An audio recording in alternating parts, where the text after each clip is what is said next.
আমার আলকামা যদি মৃত্যু হয়ে যায় রে, আমার আলকামা জাহান্নামে যাবে গো।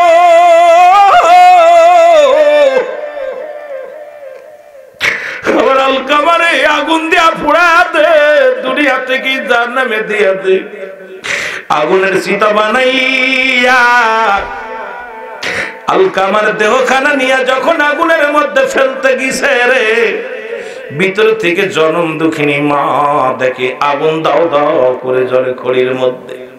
ডাক দিয়ে বলে, আল্লাহ নবী মুহাম্মদ, রহমতের নবী রে, নবীর সাহাবীরা রে, আমি অনুনয় বিনয় করি রে, আমি বেঁচে থাকতে আমার কলিজার টুকরা সন্তানের আগুনের মধ্যে দিস না।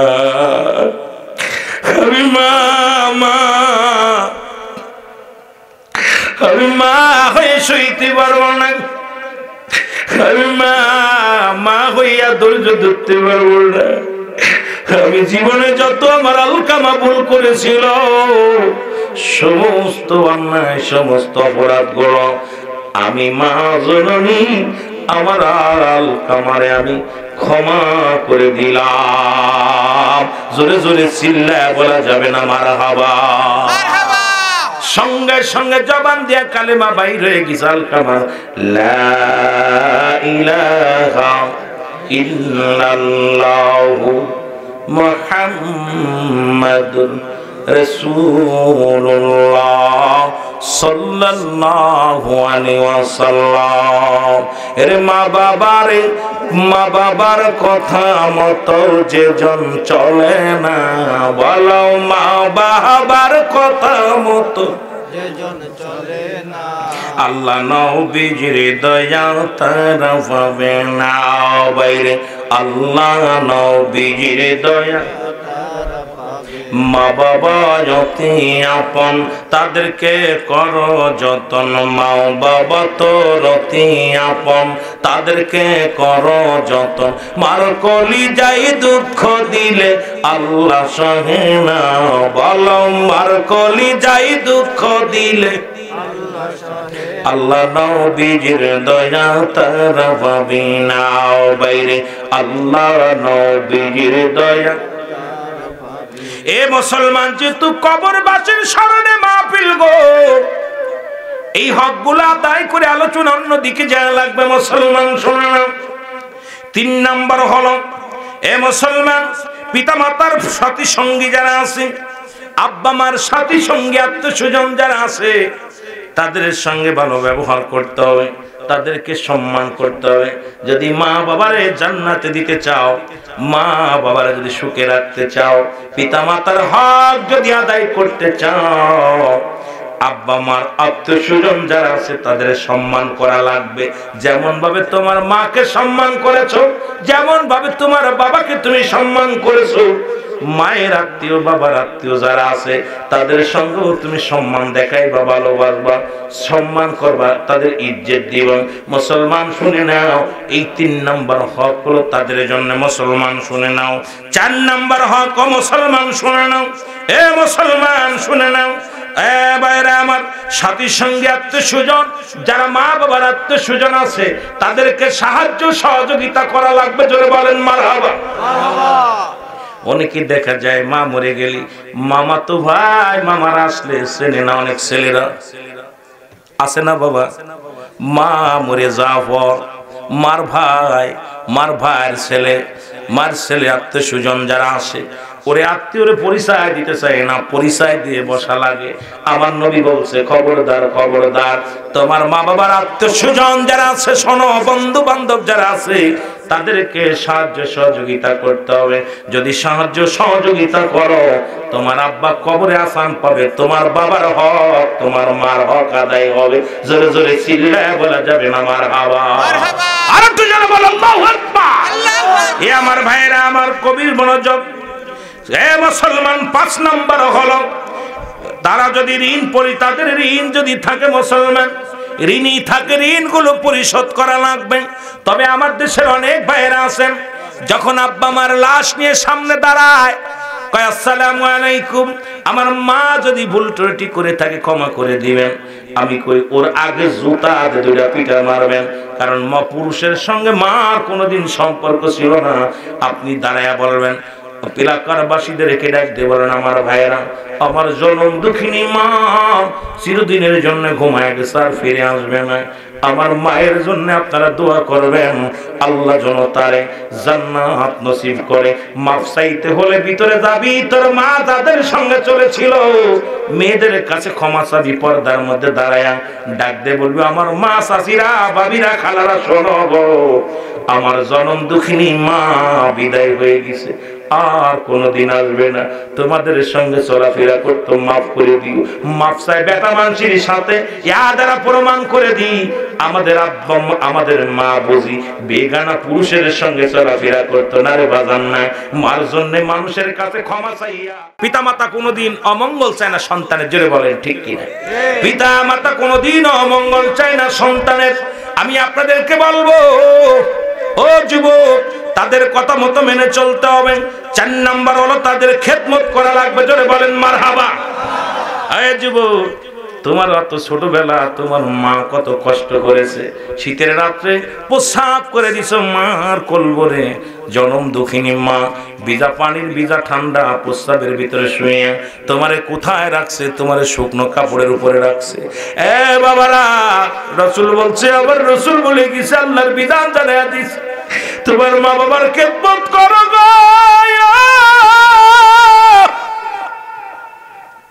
কি খেদমত লাগবে ও যুবক? আরে তোমরা আজকে শ্বশুর শাশুড়ি পায়া মা বাবারে বইলা গেছো গো, আব্বা মার প্রতি তোমাদের সেই খেদমত নাই, ভালোবাসা নাই। তাদের খেদমতে খোদা রাজি হয়ে যায়, আল্লাহ রাজি হয়ে যায়, তাদের অসন্তুষ্ট আল্লাহ সন্তুষ্ট হয়ে যায়।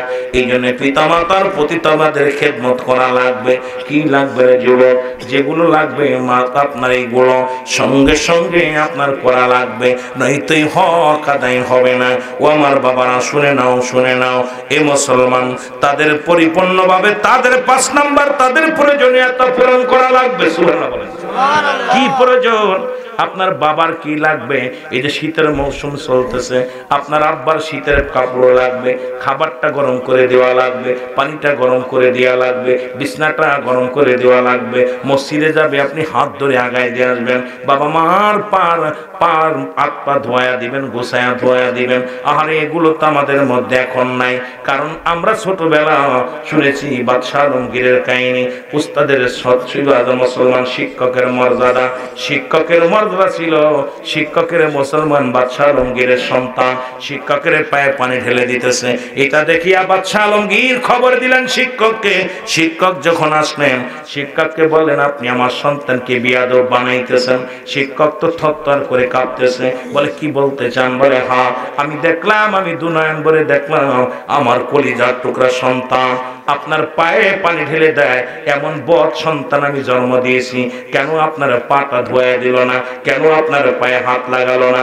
একজন বাদশা হইয়া, আয় মুসলমান বাদশা আলমগীর বললেন, আমার কলিজার টুকরা সন্তান হইয়া একজন শিক্ষকের কত মর্যাদা, আর এখন দেখি শিক্ষককে ধরে পিটাইতেছি। কারণ পিটাবো না কেন? বইয়ের মধ্যে দেখি মুসলমান কোন ভাবে বানর থেকে মানুষ হয়, মানুষ থেকে বানর হয়। এগুলো যদি আমার সন্তানেরা পড়ে, এটা পড়ে মানুষ অসম্ভব নয়। জোরে বলেন ঠিক কিনা? এর দুর্নীতির ওই নাকড়ায় বসে জাহির করে জ্ঞান, কলম দিয়া কামায় টাকা, কলম দিয়া কামায় টাকা, আবার ধরে সাধুর ভানোরা, শিক্ষিত শয়তানোরা, শিক্ষিত শয়তানোরা। জোরে জোরে বলেন, ওরা শিক্ষিত শয়তানোরা। ওরা হলো জাতির নাকি মহামারী মহাতন, ফাইলে কলম ঠেকাইয়া চালায় ওরা নির্যাতন। ওরা হলো জাতির নাকি মহামারী মহাতন, ফাইলে কলম ঠেকাইয়া চালায় ওরা নির্যাতন। ঘুষের টাকায় ওদের ভুড়ি, ঘুষের টাকায় ওদের ভুড়ি, করে যে টান টান। ওরা শিক্ষিত শয়তান, ওরা শিক্ষিত শয়তান। ওরা এ জোরে বলো না, ওরা শিক্ষিত শয়তান, ওরা আবার স্কুল কলেজের দিকটা হয় দেখো না চোখ মেলিয়া, মেয়েরা সব বই সারিয়া আছে শুধু প্রেম লইয়া, ঠিক না? এ কি নারী মরা ফুলাবানের লগে পোল্ট্রি খাওয়া ফুলাবান একটা কথা কইতারে না, আওয়াজ দিয়ে কথা কইব জোরে। স্কুল কলেজের দিকটা ভাই দেখো না চোখ মেলিয়া, ছেলেরা সব বই সারিয়া আছে শুধু প্রেম লইয়া, আরে অস্ত্র যে তার সঙ্গের সাথী, অস্ত্র যে তার সঙ্গের সাথী, হইতেছে মস্তান, ওরা শিক্ষিত শয়তান, ওরা শিক্ষিত শয়তান, ওরা দুর্নীতির ওই আঁকড়ায় বসে জাহির করে জ্ঞান, বলেন দুর্নীতির ওই আঁকড়ায় বসে জাহির করে জ্ঞান, কলম দিয়া কামায় টাকা, কলম দিয়া কামায় টাকা, আবার ধরে সাধুর ভান, ওরা শিক্ষিত শয়তান, ওরা শিক্ষিত শয়তান, ওরা এ দুনিয়ার মুসলমান শুনে না, যে কথাগুলো আমি বলতেছিলাম তেলের কান্ডা লাগা শোনো।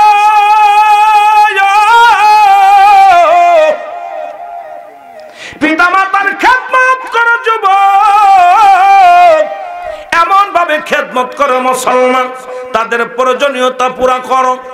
বাজারে যাবে তুমি মুসলমান, যাবার সময় তোমার বাবাকে ডাক দে, বলো বাবা আমি বাজারে যাচ্ছি, তোমার কিছু লাগবে নি? মাকে ডাক দে, বলো মা আমি বাজারে যাই, তোমার কিছু লাগবে নি? মা জীবনেও চাবে না, মা জানে আমার সন্তান সারাদিন 500 টাকা ইনকাম করে, সন্তানাদি নিয়ে কষ্ট হয় তার চলা। বাবাও জানে বাবা আমার সন্তান কত টাকা ইনকাম করে, ও যাইয়া বাবা ডাক দে বলে, ইমাম সাহেব জানো নি আমার কলিজার টুকরা সন্তান আমার অনুমতি ছাড়া বাজারটা পর্যন্ত করে না। মা গল্প করে পাড়ার মধ্যে যাইয়া, বৌমারে আমি এমন একটা সন্তান পেটে রাখছিলাম, আমার কলিজার টুকরা আমার হুকুম ছাড়া কোনো কাজ করে না। আরে মুসলমান সারাদিন বলে কি করলি? দুয়ার ভান্ডার তো রইছে ঘরের মধ্যে, একটু মা বাবার প্রতি নজর যদি দিতে পারো, তাদের খেদমত যদি করতে পারো, তাদের প্রয়োজনীয়তা যদি পুরা করতে পারো, তোমার কপাল খুলে যাবে। জোরে জোরে চিল্লায় বলো মারহাবা। এ মুসলমান গভীর মনোযোগ। 7 নাম্বার হলো, ও যুবক শোনো গো, 7 নাম্বার হলো তাদের সঙ্গে সময় সুযোগ করে দেখা করা, সাক্ষাৎ করা। জোরে বলো মারহাবা, আর একটু জোরে বলো মারহাবা। তাদের সঙ্গে কথাবার্তা বলা, সাক্ষাৎ করা। তুমি বাজার করো, তুমি কি করো মুসলমান শোনো, বাড়ি যায় 1 ঘন্টা বাড়িতে বাইর হলে তোমার বোর কাছে 30 বের ফোন দাও রে বাবা, মেয়ের খবর নাও, তোমার বিবির খবর নাও, ছেলের খবর নাও। একটা বার যদি বাড়িতে বাইর হইয়া ফোনটা দিয়া ডাক দে, বলো জনম দুঃখিনী মা, বিবি ধরছে আগে কয় মারে দাও, মাকে ফোনটা দিয়ে কও মা গো আমি বাজারে পৌঁছে গেছি। আরে সারাদিন বইয়া তোর মা যত তো নামাজ পড়বে তোর জন্য বয়া বয়া দোয়া করবে। বাবারে ফোন দিয়া মুসলমান বিদেশ থেকে বললগে সারা রাত ধরে ডেটিং করো গো। ও যুবক, বাবা মার সঙ্গে 1 মিনিট ফোনে কথা বলার সুযোগ পাইস না। কত মা দূর থেকে তাকায় তাকায় দেখে, আরে আমি সন্তান পেটে ধারণ করেছিলাম, ওরে মাসকে মাস বিদেশের মাটি থাকিয়া ওই মেয়ের লগে কথা বলে, বিবির লগে কথা বলে। জনম দুঃখিনী মা, কলিজার মধ্যে আগুন লেগে যায়। তোর বিদেশে থেকে তোর লাভ করে যুবক, যুবক ডাকাতে চাকরি করিস, বাড়ি আইসি আগে মার কাছে যা, বাবা মা আগে মার কাছে যা, বাবার কাছে যা, সালাম বিনিময় কর, তারপরে বল লাগে কথা কর, ছেলে লাগে কথা কর। ছেলে মুসলমান, দুনিয়ার ছেলে মেয়েরা টাকা পয়সা ধন সম্পদ পাইলে খুশি, বিবিও ধন সম্পদ পাইলে খুশি। জনম দুঃখিনী মা, জনম দুঃখিনী বাবা, তোর একটা আদরের ডাক শুনলেই খুশি। ধরে বলেন ঠিক কিনা? এ আমার ভাইয়েরা, আমার বন্ধুরা, এই জন্য আমি আপনাদেরকে বলতে চাই যুবক, যে যেখানেই থাকো মার সঙ্গে পরামর্শ করো, যেখানেই থাকো বাবারে ফোন দিব, মারে ফোন দিব, দিয়ে আগে বলবো আদরের ছেলে রে, আগে তোর দাদিরে ডাক দে, ডাক দে বলো মা, ও মা আমি তো বাজারে আছি, আমি তো কোথায়, আমি চাকরি করি, ব্যবসা করি, গার্মেন্টস করি, মার লগে কথা শেষ করিয়া বলো মা এবার তোমার বৌমারে দাও, সারা জীবন তুই দুয়ার ভান্ডারের মধ্যে থাকবি, যুবকরে তোর বাবার দুয়ার ভান্ডারের মধ্যে থাকবি। কত সন্তান লেখি দেখি গাড়ির মধ্যে লেখা দেখি মা বাবার দোয়া, বাড়ির মধ্যে লেখা দেখি মা বাবার দোয়া, মুসলমান ঘরের মধ্যে লেখা দেখি মা বাবার দোয়া।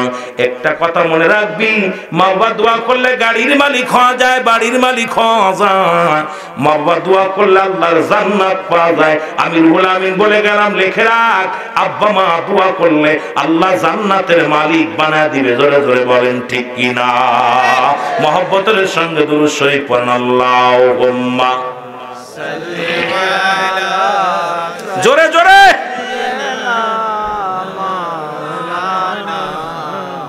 ওয়ালা আলি সাইয়্যিদিনা মাওলানা।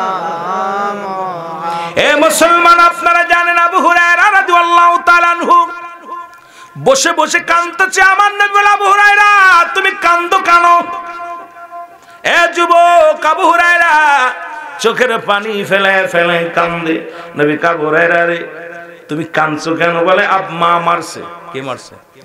কথা কন, কে মারছে? মা মারছে। নবী আবু হুরায়রা রে তোমার মা মেরেছে, তুমি কি আমার কাছে নালিশ দাও? দেখেন না, নবীজি বলতে আবু হুরায়রা তোমার মা তোমাকে মারছে, তুমি আমার কাছে নালিশ দাও। আবু হুরায়রা বলে, ইয়া রাসূলুল্লাহ আল্লাহর কসম আমি নালিশ দিতেছি না। হুজুর গো তাই তুমি বললে কেন? দেখেন রাসূল মার কথা বলার সঙ্গে সঙ্গে নবীজি কষ্ট পেয়ে গেছে। মা তোমার মা মারছে? বলে, ইয়া রাসূলুল্লাহ ইয়া হাবিবাল্লাহ আমি আপনার কাছে নালিশ দিলাম, এই জন্য নালিশ দিলাম আপনি দোয়া করেন আল্লাহ যেন আমার মাকে ওই বিদহীন পথ থেকে ঈমানের পথে আল্লাহ কবুল করে। জোরে বলেন আমিন। রাসূলুল্লাহ একটা মিষ্টি হাসি দিলেন। আবু হুরায়রা চোখের পানি ফেলে কাঁদতে লাগলেন। নবীজি দোয়া করে আল্লাহ হাত উঠায় দেয়া পর আবু হুরায়রা দৌড় শুরু করে দিছে। এত জোরে দৌড় শুরু করছে, যুবক আবু হুরায়রা এত জোরে যায়, মানুষগুলো দেখে সবাই চিন্তা করে আবু হুরায়রা একটা ভদ্র মানুষ, ভালো মানুষ, জ্ঞানী মানুষ, ইনি এত দৌড়ই কেন? আবু হুরায়রা ডাক, আবু হুরায়রা দৌড়ও কেন? আবু হুরায়রা কোনো কথা বলে না। এত জোরে মুসলমান ছুটছে। আমার ভাইরা, আমার বন্ধুরা, আমার এ যুবক ভাইরা, পিছন থেকে আবু হুরায়রার জামা টেনে ধরলে জামাগুলো ছিঁড়ে গেছে। আবু হুরায়রা দৌড়ায়, শুধু দৌড়ায় দৌড়ায় বাড়িতে গেছে। বাড়ি যেয়ে ডাক দিছে মা। ভিতর থেকে আওয়াজ পাল্টে গেছে। আবু হুরায়রার মা ডাক দিয়ে বলে, বাবারে আমি তো ভুল করেছি, দাঁড়া, তুই তো খারাপ কোনো জায়গা যাস নাই, তোকে মারি না, আমি অনুতপ্ত হয়েছি। আবু হুরায়রা আমি ভুল করেছি। আরে রাহমাতুল লিল আলামিনের কদমে গেছিস, রাহমাতুল লিল আলামিনের কদমের মধ্যে গেছিস রে, আমি ভুল করেছি রে বাবা, দাঁড়া আমি একটু গোসল করে আসি। গোসল করে আসলেন, কাপড় পরলেন, পরে বলে বাবা আবু হুরায়রা রে নিয়ে চল ওই নবীর কদমের মধ্যে যাইয়া, আমি আর মুসলিম থাকতে চাই না, আমিও কালেমা পড়ে মুসলমান হয়ে যেতে চাই। আবু হুরায়রার মা কালেমা পড়ে মুসলমান হয়ে গেছে। লা ইলাহা ইল্লাল্লাহু মুহাম্মাদুর রাসূলুল্লাহ সাল্লাল্লাহু আলাইহি ওয়াসাল্লাম।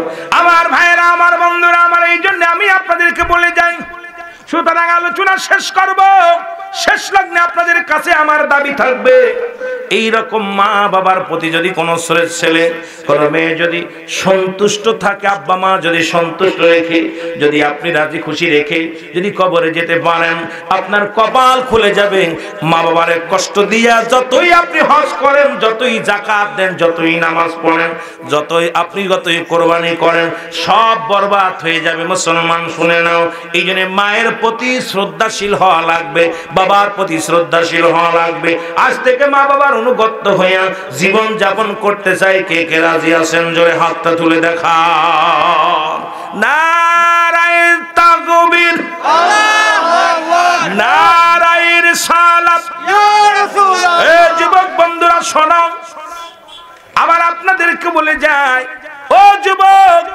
নিঃশ্বাসের বিশ্বাস নাই, কখন যেন চলে যান, কখন যেন দুনিয়ার মায়া ছেড়ে চলে যায়। চিরদিনের থাকার জায়গা না, যে কোনো মুহূর্তে আপনি চলে যেতে পারেন। কারণ পৃথিবীতে আসার একটা সিরিয়াল আছে, যার কোনো সিরিয়াল নাই। পিতামাতা বেঁচে থাকতে থাকতে আপনি গুনাহগুলো মাফ করে নেবেন, আল্লাহ যেন আমাদের গুনাহগুলো মাফ করে দেয়। জোরে বলুন আমিন। আমার ভাইরা, এই জন্য পিতা মাতার ওয়াজ করলে সারা রাত ধরে শেষ করতে পারবো না। আব্বা মার জন্য আমার দেশে অসংখ্য মানুষ প্রতিটা ফ্যামিলির মধ্যেই সুদ ঘুষ ব্যভিচার বাড়ছে। মা বাবার প্রতি অসন্তুষ্ট, একটা সন্তান আমরা মা বাবার প্রতি শ্রদ্ধাশীল হতে পারছি না। কিন্তু বাবা, আপনিও তো বাবা মা হবেন এক সময়, আপনিও আব্বা মা হবেন, তখন বুঝবেন জ্বালানা, তখন আপনারা বুঝবেন। এই জন্য আমি আপনাদের কাছে আর বাড়াবো না, একটা বেজে গেছে আলোচনা আর শেষ করব। কারণ কালেকশন তো এর আগে হুজুর করছে, আবার কিনা বিশেষ করে কালেকশন সবার দিয়ে করাবেন না, যে কোনো একজনের দিয়ে করাবেন। এটা মাহফিলের সৌন্দর্য নষ্ট হয়। মাহফিলে যখন এই বসেন কে উঠবেন না, মাহফিলটা সৌন্দর্য হবে। কারণ মসজিদ উন্নয়ন কিসের মসজিদ নাকি গোরস্থান উন্নয়ন প্রকল্প, যে দেশে গেলে মানুষ আর ফিরে আসে না, সেই দেশের মানুষ আপনারা আখিরি মোনাজাত করে যাবেন। অনুরোধ করবো সব আখিরি মোনাজাত করে যাবেন। সময় পেলে আরো কিছু কথা বলবো। 3টা আমল দিয়ে দেবো। মেয়ের মধ্যে নামাজ নাই, মাদক সেবন ঠিক মতো ধরেছে আমার যুবক ভাইয়েরা। রাসূল বললেন, সাহাবীরা রে, তোমরা কেউ কি কবুল হজের সওয়াব পাইতে চাও কি না? রাসূল বললেন, আপনারাও কি কেউ কবুল হজের সওয়াব পাইতে চান? যে যে চান একটু হাত তোলে।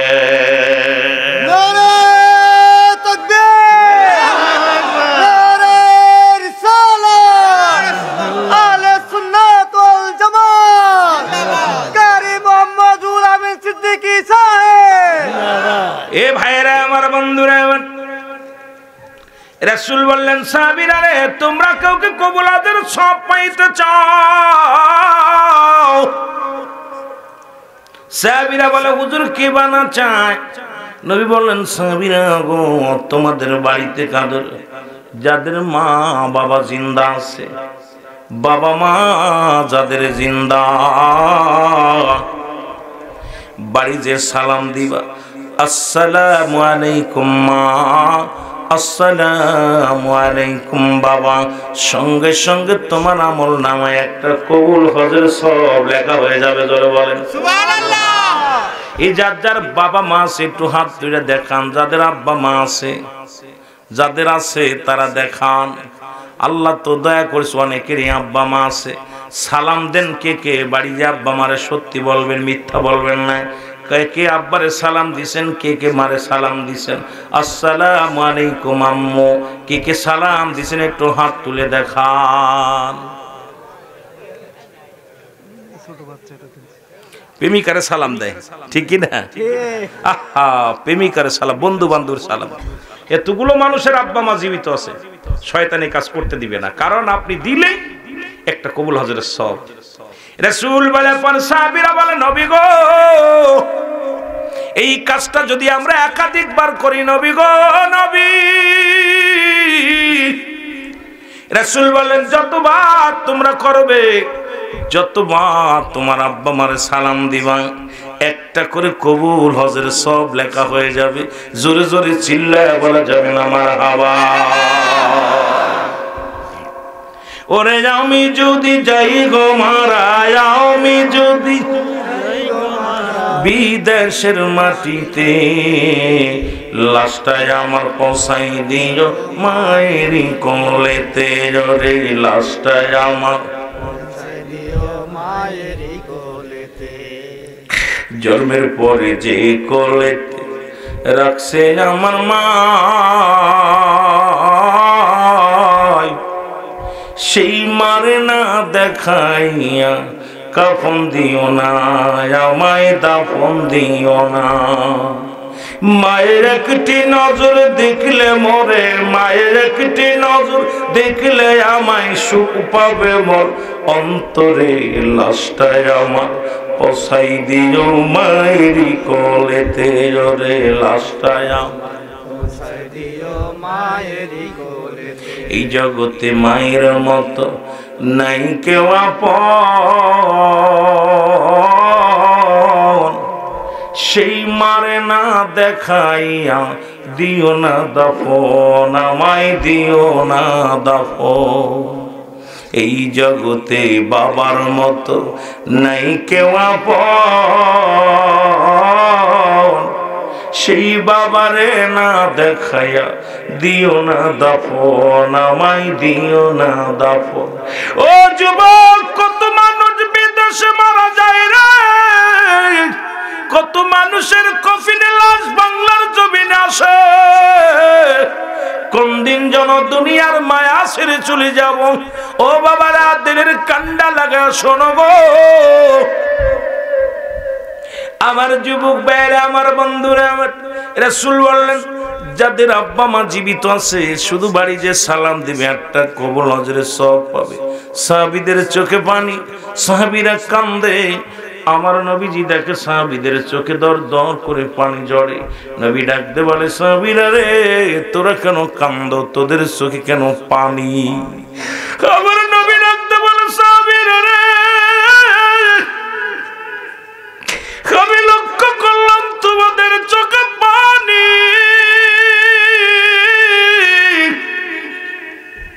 সাহাবীরা বলে, নবী গো,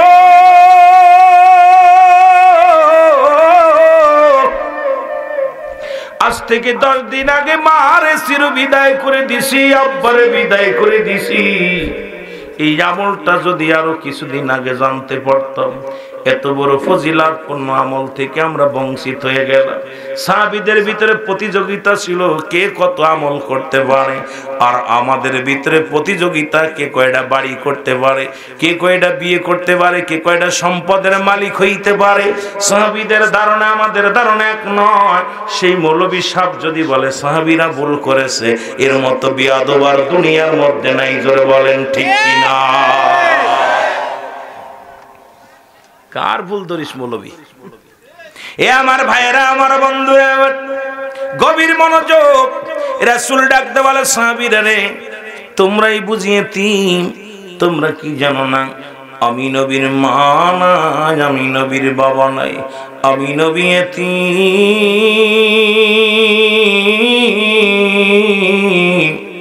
আমার মতো এতিম কি কেউ আছে? খবর আল্লাহ ডাকতে বলে, জিবরাইল,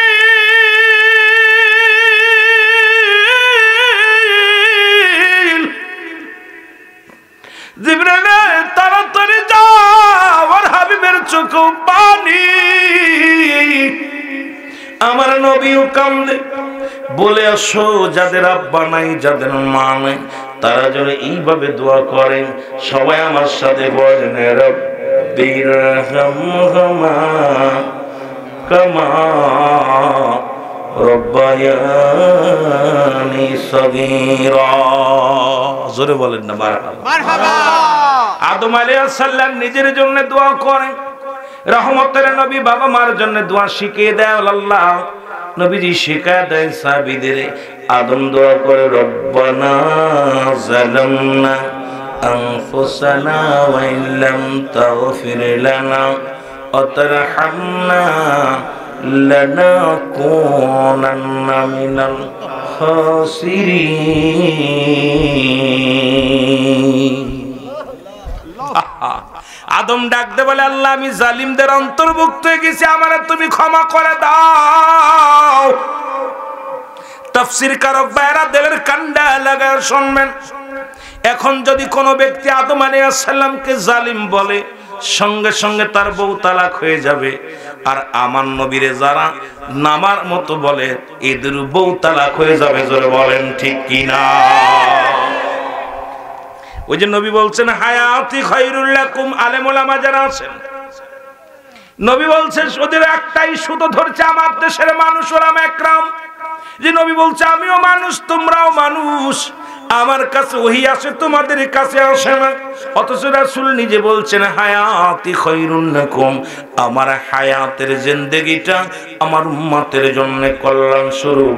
কারণ আমি আমার উম্মতের সঙ্গে চলাফেরা করেছি, আমি আমার উম্মতের সঙ্গে কথাবার্তা বলতে পেরেছি, আমি আমার উম্মতিরা যেগুলো করবে আমি দিক নির্দেশনা হইয়া আল্লাহ রাব্বুল আলামিন আমাকে পাঠাইছে। এই রাসূল বলে হায়াতি খায়রুন লাকুম, আমার নবীর হায়াতের জিন্দেগিটা আমার আপনার জন্য রহমত, আমার আপনার জন্য নিয়ামত। জোরে বলেন ঠিক কিনা? আমি আশ্চর্য হয়ে যাই যখন রাসূলকে নিয়ে কটাক্ষ করে। দেখলাম, আমি কারোর বিরোধিতা করতে চাই না, এটা অভ্যাস আমার না। আমার মুখ দিয়ে কারোর গিবাত করা আজ পর্যন্ত আমার সম্ভব হয় নাই, করিও না। কারণ এই চরিত্র নিয়ে দুনিয়ায় আসি নাই। কথা বুঝেন?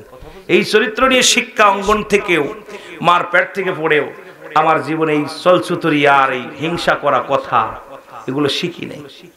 আমার বাবারা, আমার বন্ধুরা, আমার গভীর মনোযোগ, আজকে যারা আমার রাসূলকে নিয়ে কথা বলো, আমি ওয়াজ কোথায় রাখলাম মনে রাখবেন। অনেক দিকে ওয়াজ করা লাগবে, শুধু একদিকে নয়।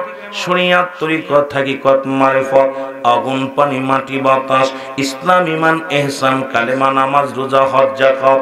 মুসলমান শোনো, আজকে আমাদের আলোচনার মূল ধারা যেহেতু পল্লী এলাকার আলোচনা, অনেক দিকে যাওয়া লাগবে। ব্যথা কোথায় বাবা?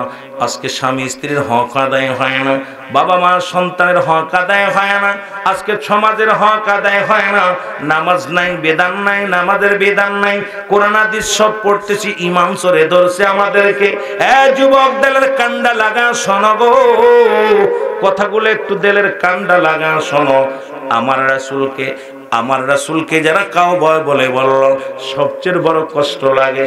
আমার নবী রাখাল ছিল, ঠিক আছে, রাখালিয়ার ভেসে আসছে, এটাও উম্মতের জন্য কল্যাণ স্বরূপ। নবী বলে অফাতি খায়রুল লাকুম, হাদিস খানা ভালো করে বিশ্লেষণ করবেন, তারপরে আমার সঙ্গে বোঝা করবেন।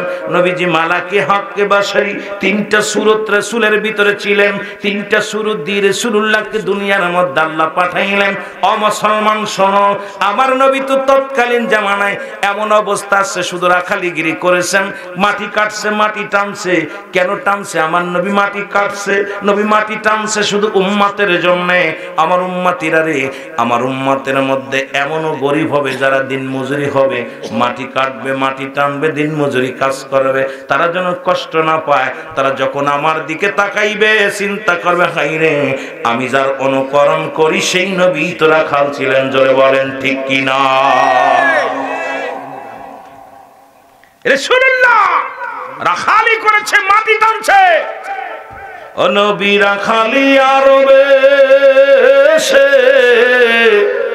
কঠিন মরুর দেশে, মেসরাইতেন বনে জঙ্গলায়।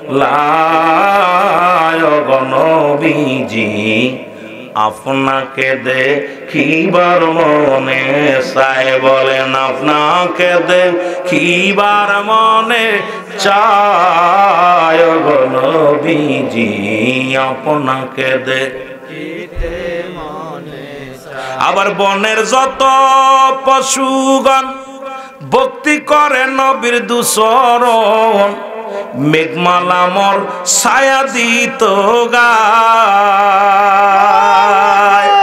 আবার এই সমস্ত মজেজা দেখা বিবি খাদিজা, জীবন জীবন সফল নবীর পায়। গো নবীজি কোন সাধনে পাইব? বুঝে নিবেন কথাগুলো, আজকে বুঝে নিবেন। যেহেতু আমি পিতা মাতার ওয়াজের দিকে ঢুকা পর হঠাৎ করে রাসূলের দিকে চলে গেছি, যেহেতু আমি আলোচনা অনেক দিকে যেতে হবে। আমি দেখছি খেয়াল করে অনেকের ভিতরে অনেক ব্যথা, এগুলো আলোচনা করতে হবে আমাকে। আমার ভাইয়েরা, আমার বন্ধুরা, আমার কারণ উম্মত আবার নবীজি বাদশারও বাদশা ছিল গো। আমার নবীজি কোন দিকে? সব দিকে ছিল পারফেক্ট। পিতা হিসেবে শ্রেষ্ঠ, স্বামী হিসেবে শ্রেষ্ঠ, রাষ্ট্রনায়ক হিসেবে শ্রেষ্ঠ, রাখাল হিসেবেও শ্রেষ্ঠ। মুসলমান, খালি নবীরে যদি আপনি বলেন কাউবয়, আমার নবীর সঙ্গে বেয়াদবি করলেন। আর তৎকালীন জামানা তো যারা যারা সৌদি গেছেন, আমার রাসূলের দরবার মদিনায় গেছেন, ওই দেশেতে এখনো গরুর সংখ্যা একেবারে সীমিত। যেখানে রাসূল পালতেন, মেষ চড়াইতেন, রাসূল চড়াইতেন, বকরি চড়াইতেন। কিন্তু যখন আপনি বলবেন কাওবায় আপনার নবীকে আপনি কি করলেন? খাটো করলেন। মুসলমান শুনে নেন, মুসলমান এটাও তো করছে আপনার আমার জন্য, ঠিক কি না? কারণ আমার নবীজি রাজ্য পরিচালনা করেছেন। আমার নবীজি শিক্ষা দিচ্ছে উম্মতিরা গো, আমার উম্মতের মধ্যে যদি কেউ টাকা আলা হয়, বাড়িওয়ালা হয়, এমপি হয়, মন্ত্রী হয়, খবরদার তার ভিতরে যেন অহংকার না আসে। এই জন্য রাসূলুল্লাহ পৃথিবীর মধ্যে তালিযুক্ত কাপড় গায়ে দিছে। আমার রাসূল কেন দিলেন? যে আমার উম্মতের ভিতরে এমন গরিব হবে যারা গরিব মানুষ কাপড় কিনতে পারবে না, দিনমজুরি হবে, তালিযুক্ত কাপড় রাসূলুল্লাহ গায়ে দিছে। আপনারা ওয়াজ শুনেছেন। আবার রাসূলুল্লাহ একটা কাপড় গায়ে দিছে মুসলমান, যা তৎকালীন জামানার মধ্যে ৪২,০০০ দিরহাম দাম ছিল, যা পৃথিবীর কোন রাজা বাদশাহ আজ পর্যন্ত এত দামি কাপড় পরতে পারে নাই। রাসূল এটাও বুঝাই দিয়ে গেলেন, ও আমার উম্মতিরা শোনো, তুমি যদি ধনী হও অহংকার করো না, তুমি যদি গরিব হও কষ্ট পেও না। আমি তোমার রাসূল, তোমরা আমার অনুসরণ করো। আমি হাবিব কি করেছি এটা দেখে তোমরা শিক্ষা নাও। জোরে বলেন ঠিক কিনা? কথা কি বোঝেন? ক্লিয়ার? রাসূল তো আপনার আমার জন্য করছে। রাসূলের সঙ্গে উপমা কোন ভাবে দেন? আবার বলে আমার নবী বুড়া বিয়ে করছে, বুড়ি বিয়ে করছে। আল্লাহর কসম করে বলি, আম্মা জান খাদিজাতুল কুবরাকে যখন বিয়ে করলেন, নবী নিজে বিয়ে করে নাই, নবীকে প্রস্তাব দেয়া হয়েছে। রাসূলুল্লাহ পাঠায় দিলেন তার চাচা আবু তালেবের কাছে। আবু তালেবের মাধ্যমে দুজনের মুসলমান পরামর্শ অনুযায়ী রাসূলের সঙ্গে বিয়ে হয়। আমার রাসূল বিয়ে করছি এটা উম্মতের জন্য। কারণ ও মুসলমান, পৃথিবীর মধ্যে যদি আল্লাহকে সিজদার পরে যদি কাউকে সিজদা করে বলা হতো, যার যার স্বামীকে স্ত্রীদের সিজদা করার নির্দেশ থাকতো। জোরে বলেন ঠিক কিনা? রাসূল বিয়ে করলেন যখন নবীর বয়স 25। আমার দেশে এক নেতায় বলছে নবীজি কি করেছে? বিয়ে বাণিজ্য করেছে। নাউজুবিল্লাহ বলেন না? একটু জোরে জোরে বলেন না নাউজুবিল্লাহ। কষ্ট হচ্ছে না আপনাদের? কষ্ট হলে বলবেন বাবা, আমি বোঝানোর জন্য কয়েকটা কথা বলি। যেহেতু আমরা মাইকটা পাইলে যেন জবান দিয়ে এমন কথা না বলি যা সমাজের মধ্যে শৃঙ্খলা হবে, যা আমাদের মধ্যে আমার রাসূলকে ছোট করা হবে, ইসলামকে ছোট করা হবে, কোরআনকে ছোট করা হবে। এগুলো আমাদের কখনো আমার বাবা মার মুখ নষ্ট ছোট হবে, এই কাজটা কখনো সন্তান হয়ে করা যাবে না। জোরে বলেন ঠিক কিনা? আবার নবীজির বয়স যখন 53, কত? 53, বিয়ে করলেন আম্মা জান আয়েশা সিদ্দিকারে। বয়স সবে মাত্র 6 বা 7, 9 বছর। কেউ বলে 7 বছরে বাসরে, কেউ বলে 9 বছরে বাসর। নবীজি আমার বুঝায় দিয়ে গেলেন, উম্মতিরা রে, তোমাদের স্বামী যদি, মা বোনেরা শুনে নাও, তোমার স্বামী যদি বয়স্ক হয়, আম্মা জান আয়েশা সিদ্দিকা আমার নবীর এত ভালোবাসতেন, এত মায়া করতেন, এত ভালোবাসতেন। আবার আম্মা জান খাদিজাতুল কুবরা, তার বয়স 40, নবীর বয়স 25। কোনদিন আমার নবীকে ছোট বলে অবহেলা করেন নাই। নবী বুঝায় দিয়ে গেলেন, আমার উম্মতিরা শোনো, তোমরা স্বামীরা যদি বয়সে ছোট হও, বিবিরা যদি বড় হয়, তবুও বিবি যেন সম্মান না করে তার স্বামীর প্রতি যেন শ্রদ্ধাশীল হয়। জোরে বলেন ঠিক কিনা? কেন করছে হালাতটা বুঝতে হবে। এমনি বলে নবী ভাইকে না, উত্তম ব্যবহার, উত্তম আখলাক, উত্তম চরিত্র, উত্তম গুণাগুণ যা রাসূলের ভিতরে ছিল পৃথিবীর মধ্যে আর কারণ নাই। জোরে বলেন ঠিক কিনা? আমার কথা বুঝে নিবেন বাবারে আমার। ও যুবক, সবই উম্মতের জন্য করে গেলেন। আমার নবীজি কোন দিকে তাকাইবেন? যেদিকে তাকাইবেন আপনি যে কাজ করবেন রাসূলুল্লাহ একদম সাক্ষ্য প্রমাণ। সব কাজের মধ্যে নবীজি জড়িত। ও দুনিয়ার মানুষ শুনে নাও, কারণ উম্মতিরা কষ্ট মনে করবে না, এটাকে আরামায়েশ মনে করবে না। আমার উম্মতিরা যেন সহজেই মেনে নিতে পারে, এই জন্য সব কিছু নবীজি এই দুনিয়ার মধ্যে উম্মতের জন্য করে গেলেন। জোরে বলেন ঠিক কিনা?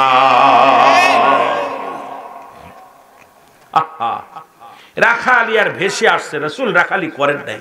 রাখালের ভেষ এমন একটা বেশি আসছে, এসে সুরত ধরে আসছে, আয়া নবীজি ইসলামের দাওয়াত দিছে অসংখ্য মুসলিমদের কাছে, যেটা বলেন ঠিক কিনা? যার মুজিজা দেখে তৎকালীন জামানায় হযরত খাদিজাতুল কুবরা নবীজির জীবন জৈব নবীজির কদমে অর্পণ করে দিছে। আহা, সব কল্পনা করেছিল জীবনে বিয়ে করব না, আর কিছু করব না। 2টা বিয়ে হয়েছিল খাদিজা, তারপরে প্রতিজ্ঞা করেছিল যে আমরা কোনোদিন আর বিয়ে করব না। কিন্তু রাসূলের মুজিজা দেখে আর এই মানুষটা আর কদম ধরলে জান্নাত পাবে। সুবহানাল্লাহ বলেন না? সুবহানাল্লাহ। আরো জোরে, আরো জোরে সুবহানাল্লাহ। এ আমার ভাইয়েরা, আমার বন্ধুরা, আমার গভীর মনোযোগ। এই রাসূল বললেন কি মনে রাখবেন, আমার নবীজিকে শিখায়া দিলেন কে আল্লাহ রাব্বুল আলামিন ফেরেশতা দিয়া বললেন, জিবরিল যাও আমার হাবিবরে জানায়া দিয়া শুন, যাদের আব্বা নাই, যাদের মা নাই, মনে আছে তারা যেন দোয়া করে আমার সাথে আবার বলেন, রব্বির হামহুমা কামা রব্বায়ানি সগীরা। জোরে জোরে চিল্লায়া বলা যাবে না মারহাবা। একটু মহব্বতের সঙ্গে দুরূদ শরীফ পড়েন, আল্লাহুম্মা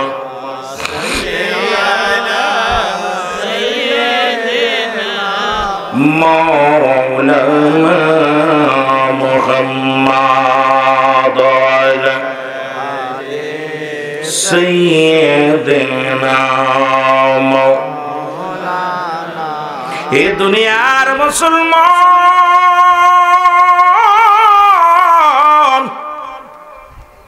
রাসূলুল্লাহ বলেন তোমাদের পিতামাতা যখন বুড়া হয়ে যাবে গো, খবরদার খবরদার তাদেরকে বুড়া বলবে না, বুড়ি বলবে না। পিতামাতাকে বুড়া আর বুড়ি বলা যাবে না। পিতামাতার প্রতি সন্তুষ্ট হও, পিতামাতার প্রতি 14টা হক। কয়টা হক? জোরে বলেন কয়টা? জীবিত থাকতে 7টা, ইন্তেকালের পরে 7টা। কাদের কাদের দুনিয়ার মধ্যে বাবা মারা গেছে একটু হাত দুইটা তুলে দেখান। আব্বা বা মা নাই, যে কোনো একজন বা দুজন মারা গেছে, তারা হাত দুখানা তুলে দেখান। আল্লাহ, আমাদের অনেকেরই আব্বা মা দুনিয়া থেকে বিদায় হয়ে গেছে। জোরে জোরে চিল্লায় আবার আল্লাহ। এ যুবক, এই 14টা হক যদি আদায় না করো গো, রব্বুল আলামিনের কাছে ধরে পড়ে যাবা গো।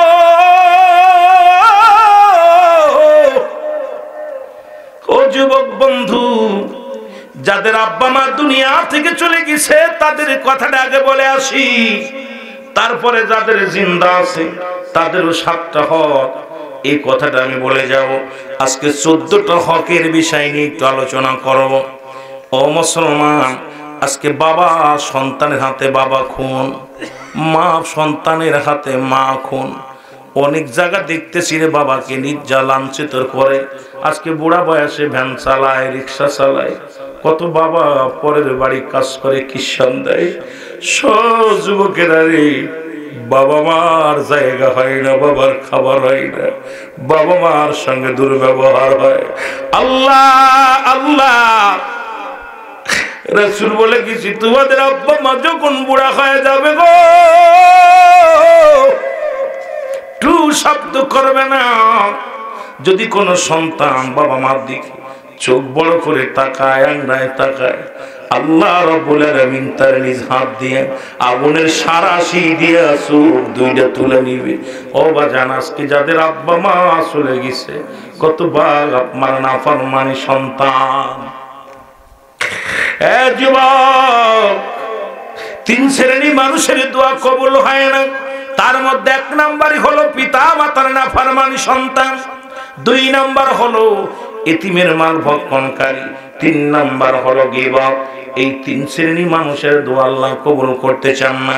আজকে আমাদের সমাজে এই 3 শ্রেণী মানুষই আছে গীবত করে। রাসূল যখন ওই 27 রজব আল্লাহ রাব্বুল আলামিনের রাসূল আমার আপনার নবী রাহমাতুল লিল আলামিন যখন মিরাজে গেলেন, জাহান্নামের ভিতরে দেখে আসলেন একদল জাহান্নামী মুসলমান রক্তের নদীর মধ্যে সাঁতার কাটে, পাথরের লুকমা বানায় বানায় খায়। আম্মা জান আয়েশাকে বললেন। আয়েশা বলে, ইয়া রাসূলুল্লাহ, ইয়া হাবিবাল্লাহ, এদের কারণ কি নবী একটু জানতে পারি কি না? বলে, আয়েশা রে, এই সমস্ত মানুষগুলো দুনিয়ার মধ্যে ছিল গীবতখোর, সমালোচনাকারী, শুধু পরনিন্দা করত। এই কারণে ওদের আগুনের নদীর মধ্যে সাঁতার কাটবে আর ওই কোথায় পাথর লুকমা বানায়া বানায় খাবে গো, পাথরের লুকমা বানায়া বানায়া তারা গালের মধ্যে দিয়ে খাবে। এই কঠিন আযাবের মধ্যে চলে যাবে গীবতখোরেরা। এখন আমার সমাজে শুধু চগলখোর, আমার সমাজে শুধু গীবতখোর। এই জন্য আমার আল্লাহ বলো মিনান নাস, মানুষের মধ্যে মায়া করো, তারা বলবে আমান্না, তার ঈমান আনছে বিল্লাহি, আল্লাহর প্রতি, অবিল আখিরাতের প্রতি বিশ্বাস স্থাপন করছে। ওমা হুম বিমুমিনিন, জোরে জোরে চিল্লায় বলা যাবে না মারহাবা। মদিনা যাইতে পারলাম না, মদিনা, একটু মহব্বতে বলেন, মদিনা যাইতে পারলাম না, মদিনা দেখতে পারলাম না, বলো মদিনায় যাইতে পারলাম না, মদিনা। আমি অসহায় তাই এত দূরে রই, বলো অসহায় তাই এত দূরে রই, দূর থেকে সালাম জানাই, বলো দূর থেকে সালাম জানাই, মদিনা। একটু মহব্বতে বলেন, মদিনা যাইতে পারলাম না, মদিনা। মদিনার নাম কত মধু,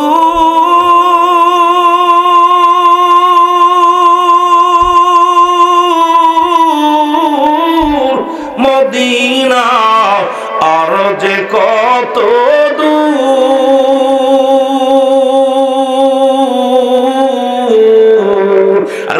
মদিনার পথের ধুলি, ওই মদিনার পথের ধুলি মাখতে পারলাম না, মদিনা যাইতে পারলাম না, মদিনা। মদিনার পাগলেরা জোরে জোরে বলেন, মদিনা যাইতে পারলাম না, মদিনা।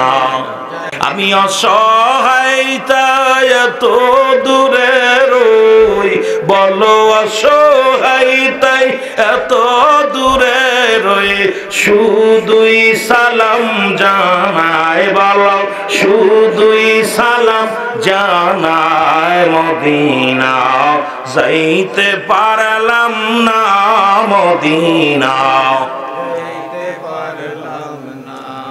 মদিনার নাম কত সুন্দর,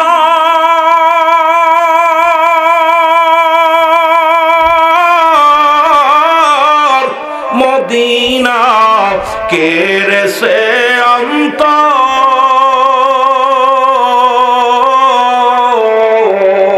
এই আলুক দিয়ার সালাম করি, সাথিয়ার সালাম খানি পৌঁছাই দিও মদিনায়, বলো পৌঁছাই দিও মদিনায়, মদিনা যাইতে পারলাম না, মদিনা।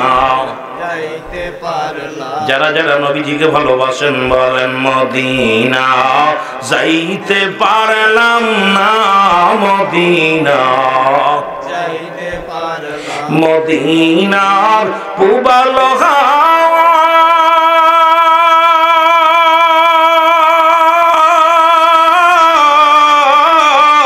পশ্চিমে কই রাসে ধাওয়া,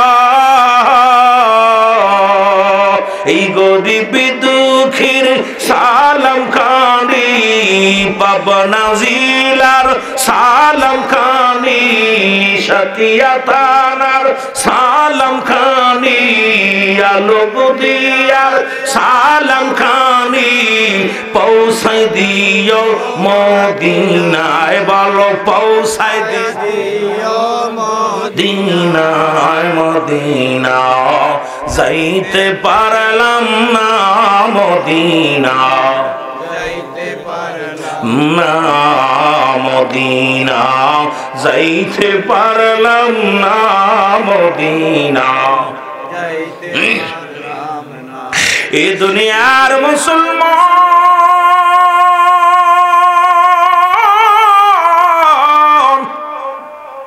ও যুবক দিনের কান্দা লাগা শোনো গো কত হাজি শেষ বেলা হজ করে আইছে মারে পিটাইছে বাবারে পিটাইছে মাকে কষ্ট দিছে বাবারে কষ্ট দিছে শেষ বয়সে টাকা খরচ করে হজ করে কপালে দাগ ফেলাইলা দাগ ফেলাই লাভ নাই তোর মা যদি মাপ না করে বাবায় যদি মাপ না করে তোর হাজি গিরি ছুটে যাবে জোরে বলেন ঠিক কিনা অসংখ্য যুবক বাবা মাকে কষ্ট দিছে আমার ভাইরা আমার বন্ধুরা আমার রব্বুল আলামিনের কাছে প্রার্থনা ফিরা নবীজি চলে গেলেন মায়ের কাছে গয়া হালকামার বাড়িতে যায় বলে ডাক দে আসসালামু আলাইকুম হালাল বাইত ভিতর থেকে আদাস আলাইকুম আসসালাম নবীজি বলে কে ভিতর থেকে আদাস আলাইকুম আসসালাম কে নবীজি বলে আমি মুহাম্মদ জোরে জোরে চিল্লায়া বলা যাবে না মারহাবা নবীজি বলে মা মা নিশ্চিত আপনি আলকামার মা বলে মুহাম্মদ আমি আলকামার মা বলে নবী ডাক দে বলে নবী গো আপনি কেন আসছেন বলে আমি আসছি আমি জানতে চাই আপনার কাছে আমার আলকামা কি জীবনে কোনো অপরাধ করেছে বড় কোনো ভুল করেছে আমার আলকামার মা ডাক দে বলে নবী গো আমার জানা মতে আমার আলকামা জীবনে এক ওয়াক্ত নামাজ ছাড়ে নাই আমার আলকামা রোজা ভাঙে নাই আমার আলকামা জীবনে অন্যায় করে নাই কোরআন তেলাওয়াত করে আমার আলকামার মতো আর আমার নজরে এমন আদর্শবান ছেলে পড়ে না সুবহানাল্লাহ আমার আলকামা খুব বুজুর্গ ভালো মানুষ আল্লাহ নবী বলে মা গো ও মা তাহলে আমার আলকামার কেন মৃত্যু যন্ত্রণা এত হয় কেন তো মৃত্যু যন্ত্রণায় ছটফট করে আলকামা কেন কালেমা পড়তে পারে না জবান কেন বন্ধ কয় মা গো কেন তুমি আলকামা এত অপরাধ কি অপরাধ করেছে বলো কয় বাবারে আমার আলকামা এত ভালো কোনদিন কোনো অন্যায় নামাজ রোজা হজ ছাড়ে না তবে একটা কষ্ট আমার ভিতরে সেই কষ্টটা হলো আমি মা দুঃখিনী বাবা সন্তানের প্রতি অসন্তুষ্ট আছি কারণ সারা জীবন ভোর পরামর্শ অনুযায়ী চলতো সারা জীবন ভোর কথা শুনতো আমি মার কথা মূল্যায়ন করতো না আমি যে কথাগুলো বলতাম গুরুত্ব দিত কম এই জন্য আমার অন্তরের ভিতর ব্যথা অনেক মা বাবা ডাক দেয় বাবা শুনে যা আসতেছি যাচ্ছি কই কাজটা করে আয় যাবো কি যাব না মা বাবার কথা গুরুত্ব কম দেওয়ার কারণে আলকামার মা কষ্ট পেয়েছে ভিতরে অন্তরের ভিতরে কষ্ট পেয়েছে আমার নবী ডাক দে বলেন মা গো মা তুমি আমার আলকামারে ক্ষমা করে দাও গো তুমি আমার আলকামারে মাফ করে দাও গো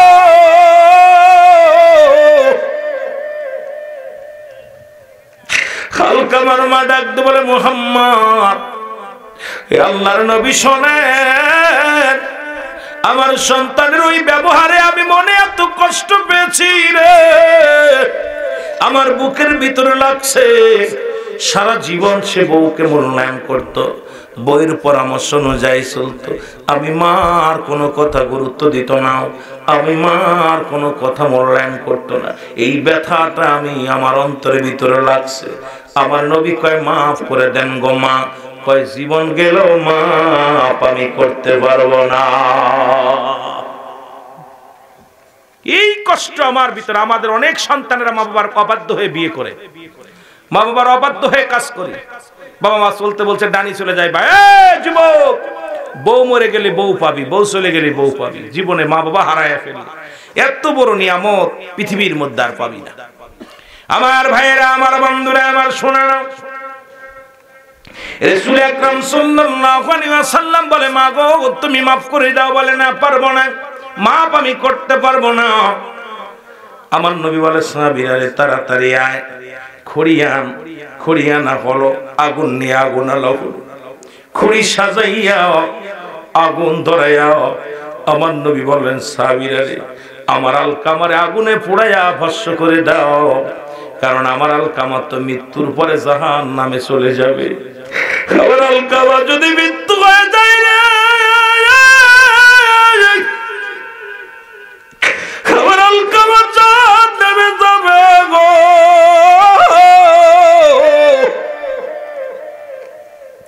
আমার আলকামারে আগুন দিয়া পোড়া দে, দুনিয়া থেকে জাহান্নামে দিয়া দে, আগুনের চিতা বানাইয়া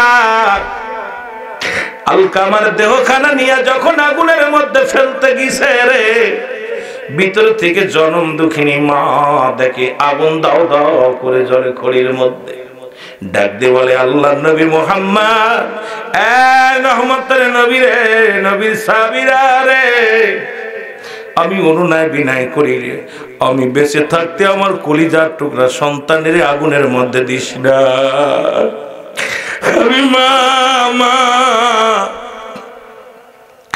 আমি মা হয়ে সইতে পারবো না, আমি মা হইয়া ধৈর্য ধরতে পারবো না। আমি জীবনে যত আমার আলকামা ভুল করেছিল, সমস্ত অন্যায়, সমস্ত অপরাধ গুলো আমি মা জননী আমার আলকামারে আমি ক্ষমা করে দিলাম। জোরে জোরে চিল্লায় বলা যাবে না মারহাবা? সঙ্গে সঙ্গে জবান দিয়া কালেমা বাইর হয়ে গেছে আলকামা, লা ইলাহা ইল্লাল্লাহু মুহাম্মাদুর রাসূলুল্লাহ সাল্লাল্লাহু আলাইহি ওয়াসাল্লাম। এরে মা বাবার কথা মতো যে জন চলে না, বলো মা বাবার কথা মতো যে জন চলে না, আল্লাহ নবীজির দয়া তারা পাবে না। বাইরে আল্লাহ নবীজির দয়া, মা বাবা যতি আপন তাদেরকে করো যতন, মা বাবা তো রতি আপন তাদেরকে করো যতন। মার কলি যাই দুঃখ দিলে আল্লাহ সহে না, বলো মার কলি যাই দুঃখ দিলে আল্লাহ নবীজির দয়া তারা পাবি না। বাইরে আল্লাহ নবীজির দয়া। এ মুসলমান, যেহেতু কবরবাসীর স্মরণে মাহফিল গো, এই হকগুলো আদায় করে আলোচনা অন্যদিকে যাওয়া লাগবে। মুসলমান শুনে নাও, 3 নাম্বার হলো, এ মুসলমান, পিতা মাতার সাথী সঙ্গী যারা আছে, আব্বা মার সাথী সঙ্গী আত্মীয়স্বজন যারা আছে, তাদের সঙ্গে ভালো ব্যবহার করতে হবে, তাদেরকে সম্মান করতে হবে। যদি মা বাবারে জান্নাতে দিতে চাও, মা বাবারে যদি সুখে রাখতে চাও, পিতা মাতার হক যদি আদায় করতে চাও, আব্বা মার আত্মীয়স্বজন যারা আছে তাদের সম্মান করা লাগবে। যেমন ভাবে তোমার মাকে সম্মান করেছো, যেমন ভাবে তোমার বাবাকে তুমি সম্মান করেছো, মায়ের আত্মীয় বাবার আত্মীয় যারা আছে তাদের সঙ্গেও তুমি সম্মান দেখাইবা, ভালোবাসবা, সম্মান করবা, তাদের ইজ্জত দিবা। মুসলমান শুনে নাও, এই 3 নাম্বার হক হলো তাদের জন্য। মুসলমান শুনে নাও, 4 নাম্বার হক ও মুসলমান শুনে নাও, এ মুসলমান শুনে নাও, এ ভাইরা আমার, সাথী সঙ্গে আত্মীয়স্বজন যারা মা বাবার আত্মীয়স্বজন আছে তাদেরকে সাহায্য সহযোগিতা করা লাগবে। জোরে বলেন মারহাবা। অনেকে দেখা যায় মা মরে গেলি মামা তো ভাই মামারা আসলে চেনে না, অনেক ছেলেরা আছে না বাবা, মা মরে যাওয়ার পর মার ভাইয়ের ছেলে, মার ছেলে আত্মীয়স্বজন যারা আসে ওরে আত্মীয়রে পরিচয় দিতে চায় না, পরিচয় দিয়ে বসা লাগে। আমার নবী বলছে খবরদার খবরদার, তোমার মা বাবার আত্মীয় স্বজন যারা আছে, শোনো, বন্ধু বান্ধব যারা আছে তাদেরকে সাহায্য সহযোগিতা করতে হবে। যদি সাহায্য সহযোগিতা করো তোমার আব্বা কবরে আসান পাবে, তোমার বাবার হক তোমার মার হক আদায় হবে। জোরে জোরে চিল্লায় বলা যাবে না মারহাবা। আর একটু জোরে বলো আল্লাহু আকবার। এ আমার ভাইরা, আমার কবির মনোযোগ। এ মুসলমান, 5 নাম্বার হলো তারা যদি ঋণ তাদের ঋণ যদি থাকে, মুসলমান ঋণই থাকে, ঋণগুলো পরিশোধ করা লাগবে। তবে আমার দেশের অনেক ভাইয়েরা আছেন, যখন আব্বা মার লাশ নিয়ে সামনে দাঁড়ায় কয় আসসালামু আলাইকুম, আমার মা যদি ভুল ত্রুটি করে থাকে ক্ষমা করে দিবেন। আমি কই ওর আগে জুতা দুইটা পিটা মারবেন, কারণ মা পুরুষের সঙ্গে মার কোনোদিন সম্পর্ক ছিল না। আপনি দাঁড়ায়া বলবেন, এলাকারবাসীদের রেখে ডাকতে বলেন, আমার ভাইয়েরা, আমার জনম দুঃখিনী মা চিরদিনের জন্য ঘুমায় গেছে, আর ফিরে আসবে না। আমার মায়ের জন্য আপনারা দোয়া করবেন, আল্লাহ যেন তারে জান্নাত নসিব করে। মাফ চাইতে হলে ভিতরে যাবি, তোর মা যাদের সঙ্গে চলেছিল মেয়েদের কাছে ক্ষমা চাবি, পর্দার মধ্যে দাঁড়ায়া ডাক দিয়ে বলবি, আমার মা, চাচিরা, বাবিরা, খালারা, শোনো গো, আমার জনম দুঃখিনী মা বিদায় হয়ে গেছে, আর কোনদিন আসবে না, তোমাদের সঙ্গে চলাফেরা করতো, মাফ করে দিও। মাফ চাই বেটা মানুষের সাথে ইয়া দ্বারা প্রমাণ করে দিই আমাদের আব্বা আমাদের মা বুঝি বেগানা পুরুষের সঙ্গে চলাফেরা করতো না রে বাজান না। মার জন্য মানুষের কাছে ক্ষমা চাইয়া হবে না, জোরে বলেন ঠিক কিনা? আমরা এই ভুলটা বেশি করি। দেখি অনেক সময় আব্বা মাকে সামনে নিয়ে ভাইরা, আমার মার যদি চলা ফিরাই যদি বলতো, আরে বেটা তোর মা কি বেটা মানুষের সাথে চল। ওসিয়াত আর নসিয়াত, যেটা মৃত্যু সরজায় যার সময় মরণের আগ মুহূর্তে যেটা বলে ওটাকে বলা হয় ওসিয়াত, আর যেটা জীবন দশায় রাগ করে বা অভিমান করে বা এমনি বলে গেল ওটা বলা হয় নসিয়াত। এই নসিয়াত যদি পালন না করে গুনাহ হবে না। তবে মুসলমান, ওসিয়াত কিন্তু পালন যদি না করে বাবা মা তোমার হক আদায় করা হবে না। এর জন্য আল্লাহর দরবারে ধরা পড়ে যেতে হবে, জোরে বলেন আল্লাহু আকবার। 7 নাম্বার হলো সময় সুযোগ করে বেশি বেশি করে আব্বা মার কবরটা জিয়ারত করা লাগবে। সুবহানাল্লাহ বলেন না? আর একটু জোরে বলেন আল্লাহু আকবার। পিতা মাতার কবরের পাশে যায় দোয়া করবেন, তাদের জন্য দোয়া করবেন, সব রেসানি করবেন, আব্বা মার কবরটা জিয়ারত করবেন।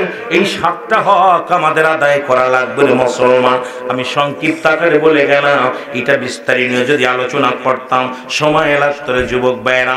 এই পৃথিবীর মধ্যে 7টা হক হলো জীবিত থাকতে, জোরে বলেন আল্লাহু আকবার। কয়টা কয়টা? এরা আমি সংক্ষেপে আপনাদেরকে বলে যাই। 7টা হক হলো জীবিত থাকা মানুষ যাদের আব্বা মা জীবিত আছে, এই 7টা হক যদি আদায় না করেন, বাবা মা কষ্ট যদি পায়, আল্লাহ রাব্বুল আলামিন কষ্ট পাবে, রাসূল কষ্ট পাবে, এই দুনিয়ার মধ্যে আপনি বরবাদ হয়ে যাবেন, জোরে বলেন আল্লাহু আকবার। এই 7টা হকের মধ্যে 1 নাম্বার হক হলো পিতামাতার প্রতি শ্রদ্ধাশীল হওয়া লাগবে। 1 নাম্বার কি? পিতামাতার প্রতি শ্রদ্ধাশীল হওয়া লাগবে, জোরে বলেন আল্লাহু আকবার। একটু জোরে বলেন না আল্লাহু আকবার। 1 নাম্বার কি? শ্রদ্ধাশীল হওয়া লাগবে। এমন সম্মান প্রদর্শন করবেন, শ্রদ্ধাশীল করবেন। বাবা মা দাঁড়াইলে ডাক দেশে চোখের দিকে তাকাইবেন না, মুখের দিকে তাকাইবেন না, পায়ের দিকে তাকায় থাকবেন। এমন শ্রদ্ধাশীল আপনার কাছে সারা পৃথিবীর মধ্যে এক আল্লাহর পরে আপনার পিতা মাতা এত শ্রদ্ধাশীল, এত মায়ার নজরে দেখবেন। পৃথিবীর মধ্যে অন্য এই নজর যেন অন্য দিকে না যায়। পিতা মাতার প্রতি এইরকম সৎ আচরণ আপনাদের করা লাগবে, জোরে বলেন ঠিক কিনা? এ ভাইরা আমার, বন্ধুরা আমার, আল্লাহু আকবার বলো। আমার ভাইরা আমার, বন্ধুরা আমার, 2 নাম্বার মনে প্রাণে তাদের ভালোবাসতে হবে। মারহাবা বলেন না? মারহাবা। মনে প্রাণে তাদের ভালোবাসতে হবে। ওই আপনি লিপসন মুখে ভালোবাসা চলবে না, মন থেকে প্রাণ থেকে ভালোবাসতে হবে। এমন ভাবে ভালোবাসবেন যাদের আব্বা মা জীবিত আছে বাজানলে আমার নবী ঘোষণা করলেন মনে প্রাণে তাদের ভালোবাসবেন, জোরে বলেন আল্লাহু আকবার। কষ্ট হচ্ছে আপনাদের? উঠাউটি করেন কেন? কি হলো? ছেড়ে দিব? ছেড়ে দিব? কিছু ফাঁকা হয়ে গেছে, এগুলো দুঃখজনক। আব্বা মারে এগুলো জুতা দিয়ে পিটায়, যারা চলে যাচ্ছে সবগুলো জুতা দিয়ে পিটায়। কারণ ভালো লাগবে না যে ওয়াজ শুনলে ওর গার ভিতর কাটা লাগছে, কিন্তু আল্লাহর কসম পিতা মাতাকে অসন্তুষ্ট করে কোনোদিন জান্নাতে কেউ যাবে না, কোনোদিন যাবে না। কথা বুঝেন নাই? আমি এগুলো বিস্তারিত অল্প সংক্ষেপে কথা বলে যাচ্ছি খালি বোঝানোর জন্য। 2 নাম্বার হলো তাদের মনে প্রাণে ভালোবাসতে হবে, এমন ভালোবাসতে হবে মন থেকে প্রাণ থেকে। আপনার গায়ে যেমন একটা মশা লাগলে কষ্ট লাগে, ঠিক আব্বা মার দিকেই চিন্তা করবেন যে আমার বাবা মার ওই রকম কষ্ট লাগবে কেউ কথা বললে, এমন ভাবে ভালোবাসবেন, এমন ভাবে শ্রদ্ধা করবেন যা পৃথিবীর মধ্যে অতুলনীয়। জোরে বলেন মারহাবা। এ আমার ভাইরা, আমার বন্ধুরা, আমার 3 নাম্বার হলো সর্বদাই তাদেরকে তাদের কথা মেনে চলতে হবে, সব সময় তাদের কথাগুলো মেনে চলতে হবে। যা বলবে, বাবা মা যদি ভুল বলে তাও মতো একমাত্র যদি পাপের কাছে লিপ্ত না করে, যদি জিনা বা বিচার করার জন্য হুকুম দেয়, এটা ব্যতীত মা বাবার সমস্ত হুকুমগুলো মনে প্রাণে মেনে চলতে হবে। একটা হুকুম দিছে বাবা ডানি যাস না, বায়ে যাস না, আমরা দেখি বাবা যদি বলে ডানি যা চলে যায় বায়, যদি বলে বায়ে যা চলে যায় ডানি। এই কপাল পোড়া সন্তানেরা শোন, আব্বা মার কথা মনে প্রাণে মেনে চলতে হবে। আব্বা মার কথা মেনে চলতে রাজি আছেন কে কে? তো হাত তোলে। যুবক, পিতা মাতা কোনোদিন অমঙ্গল চায় না সন্তানের, জোরে বলেন ঠিক কিনা? পিতা মাতা কোনোদিন অমঙ্গল চায় না সন্তানের। আমি আপনাদেরকে বলবো, ও যুবক, তাদের কথা মতো মেনে চলতে হবে। 4 নাম্বার হলো তাদের খেদমত করা লাগবে, জোরে বলেন মারহাবা। এই যুবক, তোমার অত ছোটবেলা তোমার মা কত কষ্ট করেছে, শীতের রাত্রে প্রসাব করে দিছ মার কোলবরে, জনম দুঃখিনী মা, ভিজা পানির ভিজা ঠান্ডা প্রস্রাবের ভিতরে শুয়ে তোমারে কোথায় রাখছে? তোমারে শুকনো কাপড়ের উপরে রাখছে। এ বাবারা, রাসূল বলছে, আবার রাসূল বলে গেছে, আল্লাহর বিধান জানায়া দিছে, তোমার মা বাবার খেদমত করো গো।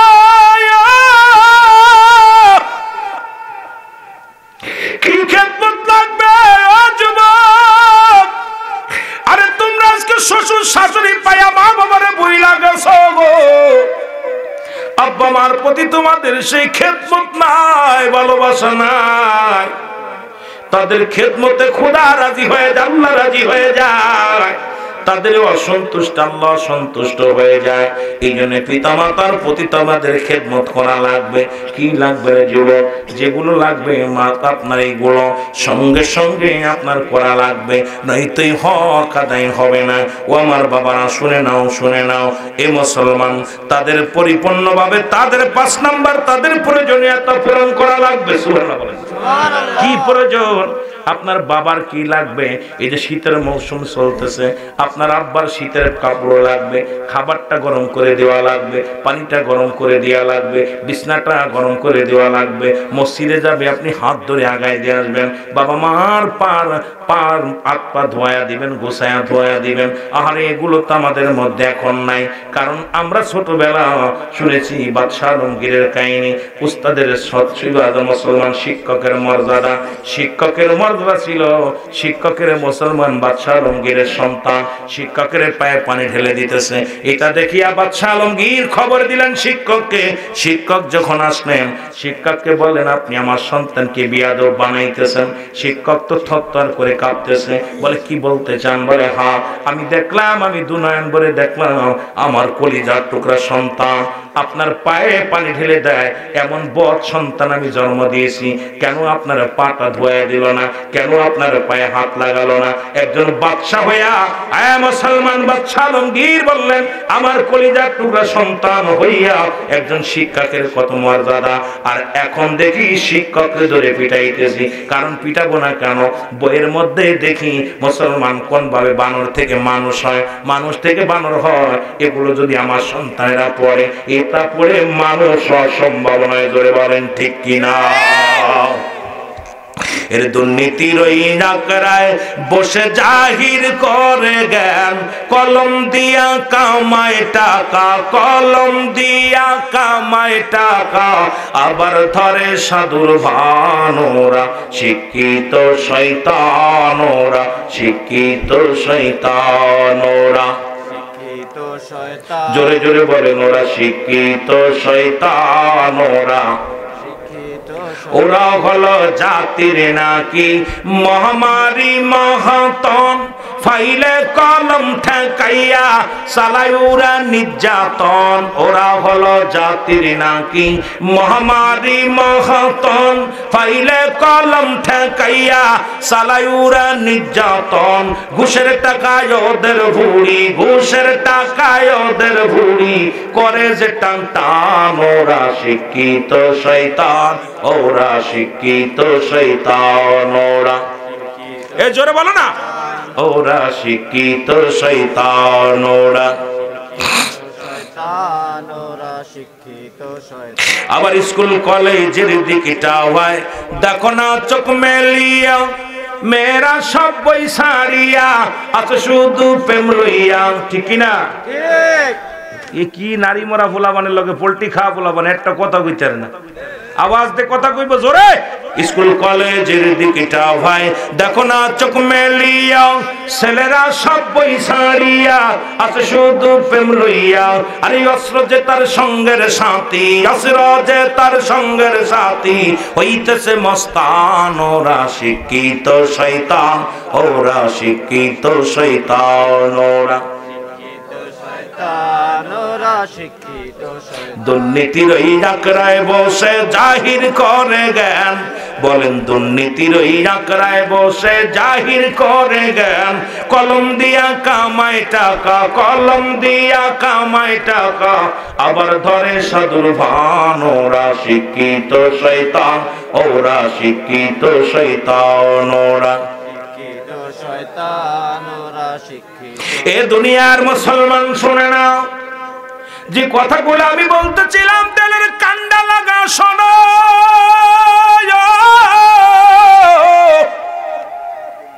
পিতা মাতার খেদমত করো যুবক, এমন ভাবে খেদমত করো মুসলমান, তাদের প্রয়োজনীয়তা পুরা করো।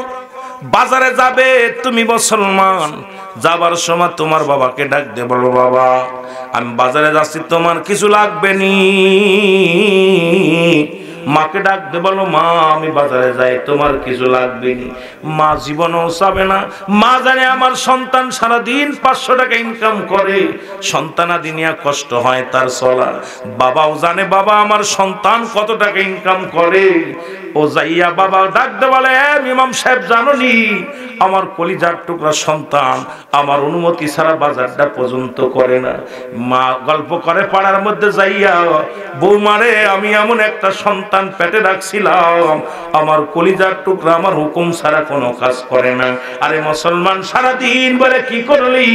দুয়ার ভান্ডার তো রইছে ঘরের মধ্যে, একটু মা বাবার প্রতি নজর যদি দিতে পারো, তাদের খেদমত যদি করতে পারো, তাদের প্রয়োজনীয়তা যদি পুরা করতে পারো, তোমার কপাল খুলে যাবে। জোরে জোরে চিল্লায় বলো মারহাবা। এ মুসলমান গভীর মনোযোগ। 7 নাম্বার হলো, ও যুবক শোনো গো, 7 নাম্বার হলো তাদের সঙ্গে সময় সুযোগ করে দেখা করা, সাক্ষাৎ করা। জোরে বলো মারহাবা। আর একটু জোরে বলো মারহাবা। তাদের সঙ্গে কথাবার্তা বলা, সাক্ষাৎ করা। তুমি বাজার করো, তুমি কি করো মুসলমান শোনো, বাড়ি যায় 1 ঘন্টা বাড়িতে বাইর হলে তোমার বোর কাছে 30 বের ফোন দাও রে বাবা। মেয়ের খবর নাও, তোমার বিবির খবর নাও, ছেলের খবর নাও। একটা বার যদি বাড়িতে বাইর হইয়া ফোনটা দিয়া ডাক দে বলো, জনম দুঃখিনী মা। বিবি ধরছে আগে কয় মারে দাও, মাকে ফোনটা দিয়ে কও, মা গো আমি বাজারে পৌঁছে গেছি। আরে সারাদিন বইয়া তোর মা যত তো নামাজ পড়বে তোর জন্য বয়া বয়া দোয়া করবে। বাবারে ফোন দিয়া মুসলমান বিদেশ থেকে বলল গে সারা রাত ধরে ডেটিং করো গো। ও যুবক, বাবা মার সঙ্গে 1 মিনিট ফোনে কথা বলার সুযোগ পাইস না। কত মা দূর থেকে তাকায় তাকায় দেখে, আরে আমি সন্তান পেটে ধারণ করেছিলাম। ওরে মাসকে মাস বিদেশের মাটি থাকিয়া ওই মেয়ের লগে কথা বলে, বিবির লগে কথা বলে। জনম দুঃখিনী মা, কলিজার মধ্যে আগুন লেগে যায়। তোর বিদেশে থেকে তোর লাভ করে যুবক, যুবক ঢাকাতে চাকরি করিস, বাড়ি আইসির আগে মার কাছে যা, বাবা মা আগে মার কাছে যা, বাবার কাছে যা। সালাম বিনিময় কর, তারপরে বল লাগে কথা কর, ছেলে লাগে কথা কর। ছেলে মুসলমান দুনিয়ার ছেলে মেয়েরা টাকা পয়সা ধন সম্পদ পাইলে খুশি, বিবিও ধন সম্পদ পাইলে খুশি। জনম দুঃখিনী মা, জনম দুঃখিনী বাবা, তোর একটা আদরের ডাক শুনলেই খুশি। ধরে বলেন ঠিক কিনা? এ আমার ভাইরা, আমার বন্ধুরা, এই জন্য আমি আপনাদেরকে বলতে চাই, যুবক যেখানেই থাকো মার সঙ্গে পরামর্শ করো, যেখানেই থাকো বাবারে ফোন দিব, মারে ফোন দিব, দিয়ে আগে বলবো আদরের ছেলে রে, আগে তোর দাদিরে ডাক দে, ডাক দে বলো মা, ও মা আমি তো বাজারে আছি, আমি তো কোথায়, আমি চাকরি করি, ব্যবসা করি, গার্মেন্টস করি, মার লগে কথা শেষ করিয়া বলো মা এবার তোমার বৌমারে দাও। সারা জীবন তুই দুয়ার ভান্ডারের মধ্যে থাকবি, যুবকরে তোর বাবার দুয়ার ভান্ডারের মধ্যে থাকবি। কত সন্তান, কত সন্তান লেখি দেখি গাড়ির মধ্যে লেখা দেখি মা বাবার দোয়া, বাড়ির মধ্যে লেখা দেখি মা বাবার দোয়া, মুসলমান ঘরের মধ্যে লেখা দেখি মা বাবার দোয়া। একটা কথা মনে রাখবি, মা বাবা দোয়া করলে গাড়ির মালিক হওয়া যায়, বাড়ির মালিক হওয়া যায়। মা বাবা দোয়া করলে আল্লাহর জান্নাত পাওয়া যায়। আমি রুহুল আমিন বলে গেলাম, লিখে রাখ, আব্বা মা দোয়া করলে আল্লাহ জান্নাতের মালিক বানায় দিবে। জোরে জোরে বলেন ঠিক কিনা? মহব্বতের সঙ্গে দুরূদ শরীফ পড়েন, আল্লাহুম্মা সাল্লি আলা, জোরে জোরে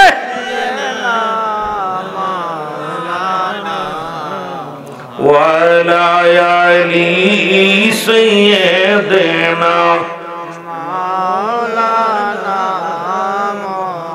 এ মুসলমান, আপনারা জানেন আবু হুরায়রা রাদিয়াল্লাহু তাআলা আনহু বসে বসে কাঁদতেছে। আমার নবী বলে, আবু হুরায়রা তুমি কাঁদো কেন? এ যুবক, আবু হুরায়রা চোখের পানি ফেলে ফেলে কান্দে। নবী আবু হুরায়রা রে তুমি কাঁদছো কেন? বলে মা মারছে। কে মারছে? কথা কন, কে মারছে? মা মারছে। নবী আবু হুরায়রা রে তোমার মা মেরেছে, তুমি কি আমার কাছে নালিশ দাও? দেখেন না, নবীজি বলতে আবু হুরায়রা তোমার মা তোমাকে মারছে, তুমি আমার কাছে নালিশ দাও। আবু হুরায়রা বলে, ইয়া রাসূলুল্লাহ আল্লাহর কসম আমি নালিশ দিতেছি না। হুজুর গো তাই তুমি বললে কেন? দেখেন রাসূল মার কথা বলার সঙ্গে সঙ্গে নবীজি কষ্ট পেয়ে গেছে। মা তোমার মা মারছে? বলে, ইয়া রাসূলুল্লাহ ইয়া হাবিবাল্লাহ আমি আপনার কাছে নালিশ দিলাম, এই জন্য নালিশ দিলাম আপনি দোয়া করেন আল্লাহ যেন আমার মাকে ওই বিদহীন পথ থেকে ঈমানের পথে আল্লাহ কবুল করে। জোরে বলেন আমিন। রাসূলুল্লাহ একটা মিষ্টি হাসি দিলেন। আবু হুরায়রা চোখের পানি ফেলে কাঁদতে লাগলেন। নবীজি দোয়া করে আল্লাহ হাত উঠায় দেয়া পর আবু হুরায়রা দৌড় শুরু করে দিছে। এত জোরে দৌড় শুরু করছে, এ যুবক আবু হুরায়রা এত জোরে যায়, মানুষগুলো দেখে সবাই চিন্তা করে আবু হুরায়রা একটা ভদ্র মানুষ, ভালো মানুষ, জ্ঞানী মানুষ, ইনি এত দৌড়ই কেন? আবু হুরায়রা ডাক, আবু হুরায়রা দৌড়ও কেন? আবু হুরায়রা কোনো কথা বলে না।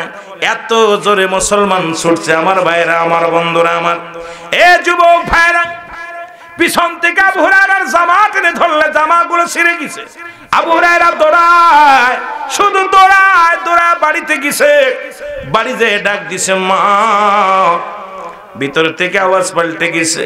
আবু হুরায়রার মা ডাক দিয়ে বলে, বাবারে আমি তো ভুল করেছি, দাঁড়া, তুই তো খারাপ কোন জায়গা যাস নাই, তোকে মারি আমি অনুতপ্ত হয়েছি। আবু হুরায়রা আমি ভুল করেছি।